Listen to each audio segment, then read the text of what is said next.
Sweets అంటే ఇష్టంగా తినేవాళ్ళు తప్పకుండా ఈ స్వీట్ని అయితే ట్రై చేయాల్సిందే. ముందుగా వచ్చేసి మనం బ్రెడ్ స్లైసెస్ తీసుకొని సైడ్స్ అంతా కట్ చేసుకున్న తర్వాత ఇలా ఒక బ్రెడ్ని 4 స్లైసెస్గా అయితే కట్ చేసుకోవాలి. ఆ తర్వాత ఆయిల్ అయితే కొంచెం వేడెక్కిన తర్వాత బ్రెడ్ పీసెస్ వచ్చేసి ఇలా ఫ్రై చేసుకోవాలి బ్రౌన్ కలర్లోకి వచ్చే విధంగా. ఆ తర్వాత అదైతే పక్కన పెట్టేసుకున్న తర్వాత ఇక్కడైతే మనం పాలు తీసుకోవాలి. ఒక హాఫ్ లీటర్ పాలల్లో అయితే ఒక 4 to 5 స్పూన్స్ అయితే షుగర్ వేసుకోవాలి.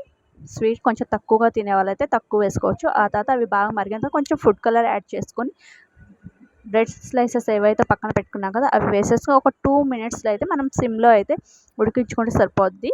బ్రెడ్ వచ్చేసి సాఫ్ట్గా అయిపోతుంది. టేస్ట్ అయితే అదిరిపోతుంది. తప్పకుండా ట్రై చేయండి. టేస్ట్ ఎలా ఉందనేసి అయితే తప్పకుండా కమెంట్ చేయండి. అండ్ వీడియో నచ్చితే ఒక చిన్న లైక్ చేయండి. చూసారు కదా టేస్ట్ అయితే అదిరిపోయింది. నాకైతే చాలా నేను స్వీట్స్ ఎక్కువగా తింటాను. అందుకే నాకైతే నచ్చింది. మీరు ట్రై చేయండి మరి.